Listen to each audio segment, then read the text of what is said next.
Hey everybody, Paul Warburg here in Utah. If you don't know me, I'm the creator behind the Icarus Project YouTube channel.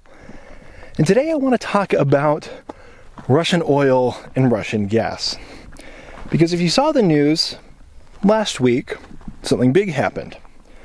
Where China basically refused to allow Russia to build a gas pipeline from Siberia to China, which would cover about a quarter of China's annual natural gas energy requirements, unless Russia would give it to them at the subsidized price that Russian citizens pay. Now, this is a bigger deal than most people realize, and then most of the commentators that I've seen comment on it have brought to light.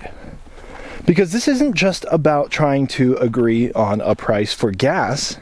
This is actually part of a much bigger duel and a bigger power play between China and Russia, where they are both playing hardball with each other, China especially with Russia. That signals something not good for their long-term relationship.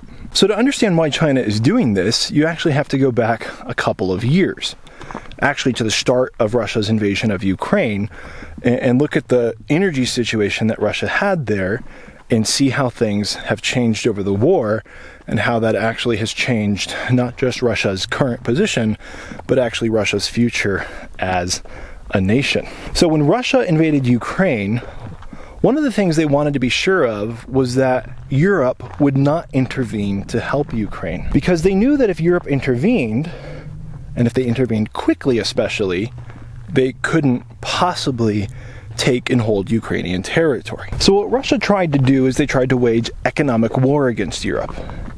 For a long time, Russia has actually been one of the planet's preeminent energy suppliers, especially when it comes to Europe. Europe gets a huge percentage, or did get a huge percentage of its natural gas and oil from Russia. And Russia basically told Europe, if you try to help Ukraine, we're going to stop sending you energy.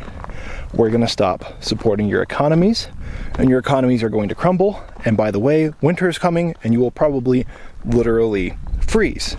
That was Russia's plan to keep Europe out of the war. Now, unfortunately for Russia, that plan completely backfired. And Europe actually said, no, we're going to support Ukraine. And so Russia turned off the gas to Europe. And they thought that within a couple of years they'd be able to turn that gas on. But now the war in Ukraine hasn't lasted a few weeks or a few months as Russia initially hoped, but it's now reaching a point where it's gone for over 2 years, where Russia was probably hoping to turn the European natural gas back on, and now they can't, and they might never be able to turn that tap back on. Now, prior to this decision, about 45% of Russia's federal budget, including their military budget, came from the sale of oil and natural gas. And about 83% of that budget came from selling to Europe. And that means that effectively, Russia lost a third of their entire federal budget by making this decision. It was a big gamble. They were hoping to get it back. But now 2 years on, Russia is looking for other options. And their only other real option is the global East, countries like China and India. But China and India aren't stupid. They know an opportunity when they see one. They know a deal when they see one. They're great negotiators. Say what you will about them, they're great negotiators. And they're playing extreme hardball with Russia. And basically saying, we know that you need to sell energy to us to survive, not just as an economy, but as a government and as a nation.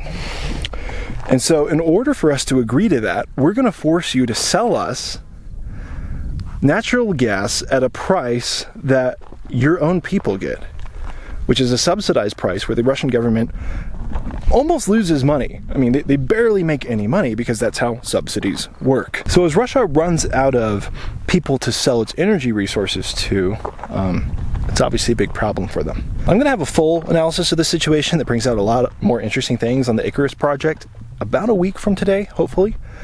So catch that video if you can. Be sure to subscribe to this channel so we can get more updates to you quicker. Thanks for watching. That's it for today's update.